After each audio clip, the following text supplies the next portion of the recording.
As Dr. Ian Kelson says, let's turn this up to 11. This film literally does that.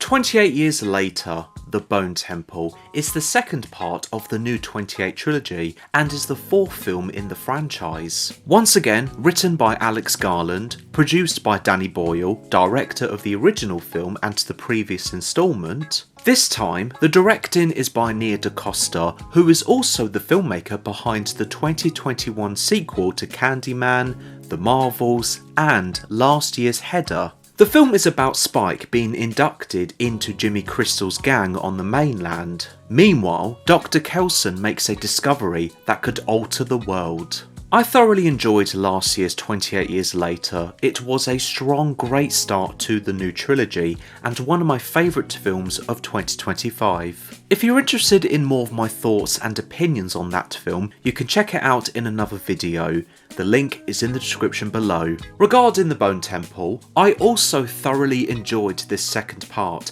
and I found it to be an over-the-top, gory, crazy, and different experience. It's specifically different the way it's shot, the way the tone felt, and Nia DaCosta's directing approach is solid.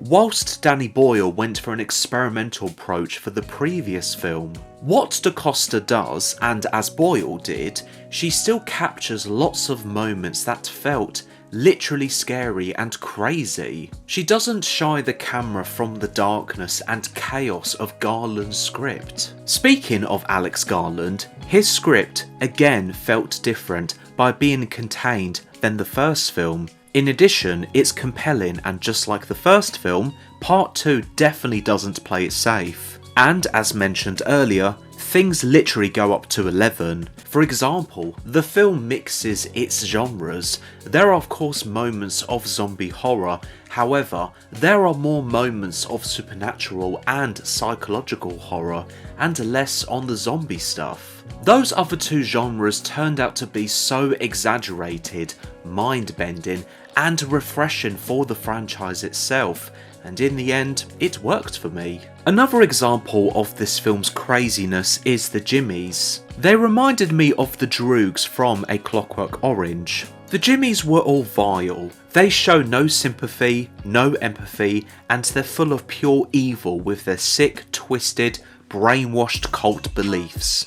All performed amazingly by the group, especially Jack O'Connell as the leader, Sir Jimmy Crystal. And just like last year in Sinners, he's having the time of his life and is at another level of peakness in his acting career. Let's talk more about the Jimmies. I thought the creative choice of the hair, makeup and costume choices of them looking like a very controversial British celebrity were intentionally unsettling, effective and appropriate. In my opinion, I felt some of the more disturbing and gory scenes were by the Jimmies and less by the infected. Viewer discretion is advised, especially regarding that one torturous scene. I have to say, The Bone Temple is probably the goriest film in the entire 28 franchise. But it shows another great example in the zombie genre when some human characters are also the bad guys, and it pays off here.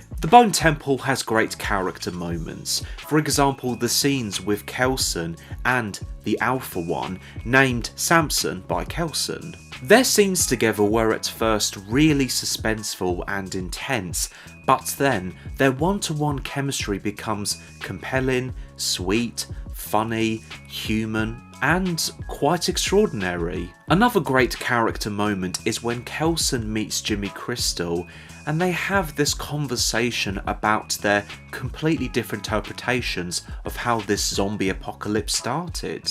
One being from an atheist point of view, the other a Satanist point of view. With these two examples of character chemistry and character development, it shows and tells so much engagement and believable depth about Dr. Kelson, Samson and Jimmy Crystal as individuals. Ray Fiennes returning as Dr. Kelson, Alfie Williams returning as Spike, and Chi Lewis Parry returning as Samson were all brilliant. It's so well shot, lit and edited. The Bone Temple itself once again gave me the creeps. My only issue with this film was a character death scene near the end of the film. To keep it vague, and with no spoilers, I found it to be anticlimactic because of the way it was shot, and I feel if it was shot from a different point of view, it would have been less anticlimactic and more satisfying. But anyway, what a treat to experience and watch a new 28 film in January. I am very excited for part 3. The way this film ended, I wanted to watch the third instalment immediately.